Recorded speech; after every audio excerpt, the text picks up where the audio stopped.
Bonjour et très heureux de nous retrouver. Nous allons découvrir les textes du dimanche 3 août pour le 18e dimanche du temps ordinaire. Dans le temps ordinaire, il est rare que les trois textes de la parole proposés à notre méditation se rejoignent pour nous donner un unique message.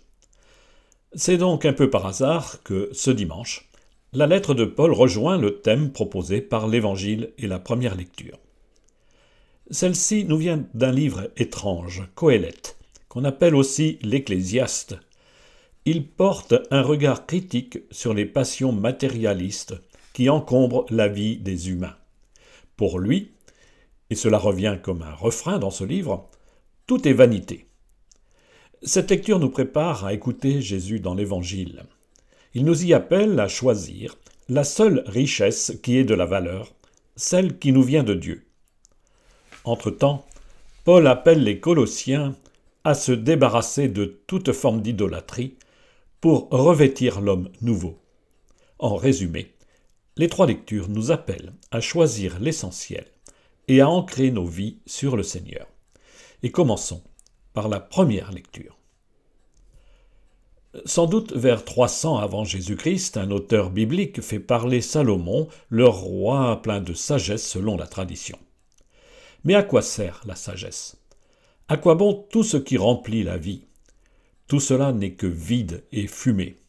C'est, en hébreu, ce qui se cache derrière le mot vanité. Car pour Qoéleth, tout est vanité. Dans le livre de Qoéleth, nous écoutons le premier verset du chapitre 1 et 3 versets du chapitre 2. Vanité des vanités, disait Qoéleth. Vanité des vanités, tout est vanité. Un homme s'est donné de la peine. Il est avisé, il s'y connaissait, il a réussi. Et voilà qu'il doit laisser son bien à quelqu'un qui ne s'est donné aucune peine. Cela n'est que vanité, c'est un grand mal. En effet, que reste-t-il à l'homme de toute la peine et de tous les calculs pour lesquels il se fatigue sous le soleil? Tous ses jours sont autant de souffrances, ses occupations sont autant de tourments. Même la nuit, son cœur n'a pas de repos. Cela aussi n'est que vanité. Tout au long de leur vie, les hommes s'épuisent à amasser des richesses. Ils se donnent bien du mal. Qoéleth ne dénoncerait-il pas les vanités de nos contemporains? La réussite sociale, l'argent roi, le désir fou de posséder toujours plus, le matérialisme, etc. Chacun pourrait regarder sa propre vie, les soucis qui occupent ses journées, ce qui nous prend tant de temps et nous fait en quelque sorte esclaves. Et Qoéleth nous dirait « Tout cela, c'est du vent, c'est de la fumée. Tout cela est vanité. » Reste alors à chercher ce qui a vraiment de la valeur. La lettre de Paul va nous apporter une première réponse et la scène d'évangile va nous permettre d'approfondir la réflexion. Qoéleth n'est qu'une étape sur le chemin de la révélation. Découvrons donc maintenant la deuxième lecture. Une dernière fois, nous lisons la lettre de Paul aux Colossiens. La semaine prochaine, nous ouvrirons la lettre aux Hébreux. Paul ramène ses auditeurs à l'essentiel. Il invite à nous débarrasser de ce qui nous emprisonne sur terre pour nous ouvrir aux réalités d'en haut. Le passage que nous lisons cette semaine se trouve au chapitre 3 de la lettre aux Colossiens, versets 1 à 5, puis 9 à 11. Nous laisserons de côté les versets 6 à 8. Frères, si vous êtes ressuscités avec le Christ, recherchez les réalités d'en haut, c'est là qu'est le Christ assis à la droite de Dieu. Pensez aux réalités d'en haut, non à celles de la terre. En effet, vous êtes passés par la mort, et votre vie reste cachée avec le Christ en Dieu. Quand paraîtra le Christ, votre vie, alors vous aussi vous paraîtrez avec lui dans la gloire. Faites donc mourir en vous ce qui n'appartient qu'à la terre, débauche, impureté, passion, désir mauvais, et cette soif de posséder qui est une idolâtrie. Plus de mensonges entre vous. Vous vous êtes débarrassé de l'homme ancien qui était en vous et de ses façons d'agir. Et vous vous êtes revêtu de l'homme nouveau, qui pour se conformer à l'image de son Créateur, se renouvelle sans cesse en vue de la pleine connaissance. Ainsi, il n'y a plus le païen et le juif, le circoncis et l'incirconcis, il n'y a plus le barbare ou le primitif, l'esclave et l'homme libre. Mais il y a le Christ, il est tout et en tous. Qoélète aurait pu dénoncer les mêmes dérives que Paul dans le verset 5. Pour Paul, cela n'est pas vanité, mais des manières de vivre qui entraînent une mort spirituelle. Il invite les Colossiens à changer de vie, à s'attacher aux vraies valeurs qui rendent les baptisés semblables au Christ. Sans le dire, ce passage relie ce que fait vivre le sacrement de baptême. Il fait passer de la mort à la vie. Il anticipe sur terre l'entrée à venir dans la gloire.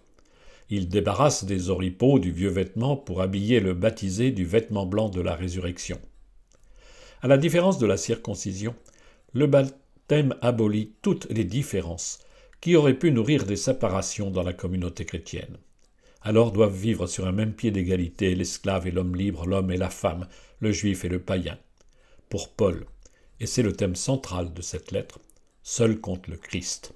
Avec lui, nous sommes déjà ressuscités. Mettons-nous à l'écoute maintenant de l'évangile de ce dimanche. L'évangile de ce dimanche nous entraîne directement au chapitre 12 de Luc. Nous laissons de côté une bonne partie du chapitre 11. L'enseignement de Jésus s'y fait de plus en plus radical. Il rencontre une résistance forte de la part des pharisiens. Au début du chapitre 12, Jésus invite ses disciples à se méfier d'eux. Ils ne sont que du mauvais levain. Et Jésus demande de rejeter l'hypocrisie des pharisiens et surtout de n'avoir peur de personne, même de ceux qui en voudraient à leur vie. Dans la foule, un homme interpelle Jésus. Dans le peuple juif, les rabbins ont pour fonction de régler tous les problèmes de nature juridique. Alors, si Jésus est un vrai rabbin, il peut résoudre le conflit qu'il oppose à son frère à propos d'héritage. Ce récit, suivi d'un enseignement de Jésus, se trouve au chapitre 12 de Luc, les versets 13 à 21. En ce temps-là, du milieu de la foule, quelqu'un demanda à Jésus : « Maître, dis à mon frère de partager avec moi notre héritage. » Jésus lui répondit : « Homme, qui donc m'a établi pour être votre juge ou l'arbitre de vos partages ?» Puis, s'adressant à tous : « Gardez-vous bien de toute avidité, car la vie de quelqu'un, même dans l'abondance, ne dépend pas de ce qu'il possède. » Et il leur dit cette parabole. Il y avait un homme riche, dont le domaine avait bien rapporté. Il se demandait : « Que vais-je faire, car je n'ai pas de place pour mettre ma récolte ?» Puis il se dit : « Voici ce que je vais faire. Je vais démolir mes greniers, j'en construirai de plus grands et j'y mettrai tout mon blé et tous mes biens. Alors je me dirai à moi-même : te voilà donc avec de nombreux biens à ta disposition pour de nombreuses années.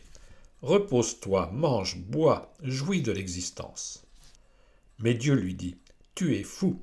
Cette nuit même, on va te redemander ta vie. Et ce que tu auras accumulé, qui l'aura ?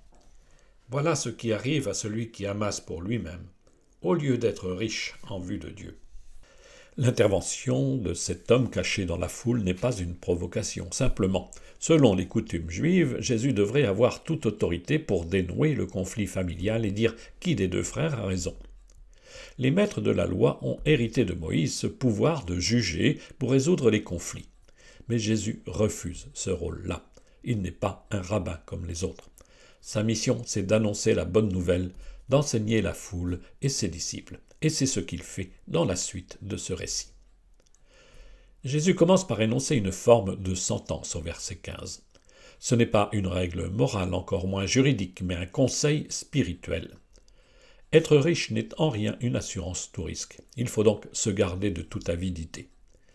Le dictionnaire définit ainsi l'avidité : un désir ardent et immodéré de quelque chose. Chercher à s'enrichir sans limite est une fuite en avant qui ne peut combler le cœur humain. Il n'est pas nécessaire d'être milliardaire pour être avide.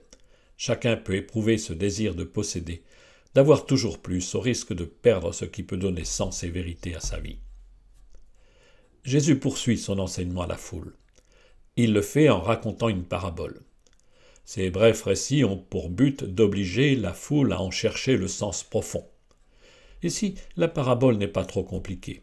C'est l'histoire d'un riche propriétaire qui a la chance de faire une excellente récolte. Sa terre a suffisamment rapporté pour le mettre à l'abri du besoin pour toujours. Et le voilà qui fait des plans sur la comète alors qu'il va mourir dans la nuit. La sagesse populaire ne dit-elle pas la même chose que Jésus dans ce dicton « Tu ne l'emporteras pas au paradis ». L'enseignement de Jésus à la foule ne s'arrête pas là. Il conclut par un bref résumé de la parabole au verset 21.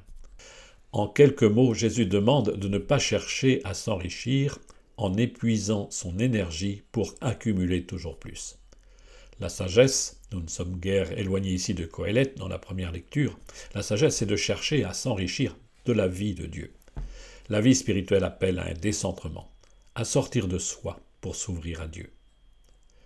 La parabole semble à courte vue bien simple. Sa conclusion spirituelle est plus énigmatique.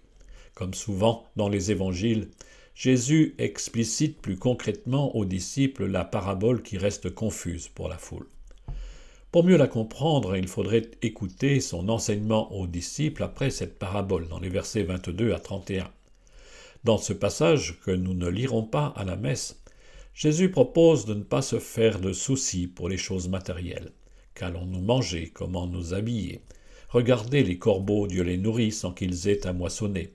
Regardez les lys dans les champs, Dieu les habille de beauté. Si Dieu prend ainsi soin des oiseaux ou des fleurs, ne prend-il pas soin plus encore des humains? Dans cet enseignement du chapitre 12, Jésus donne 2 repères. Le premier appel qu'il nous adresse, c'est de ne pas nous faire trop de soucis pour des choses secondaires.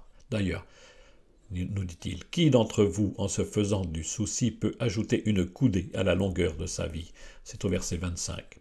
Le second message va plus loin encore. Puisque Dieu sait ce dont vous avez besoin pour assurer votre vie quotidienne, cherchez plutôt son royaume, et cela vous sera donné par surcroît. C'est le verset 31. Chacun peut s'interroger pour discerner où il met ses priorités. Et dimanche prochain, nous méditerons la suite du chapitre 12 avec cette parole de Jésus. Car là où est votre trésor, là aussi sera votre cœur. Verset 24. Bon dimanche.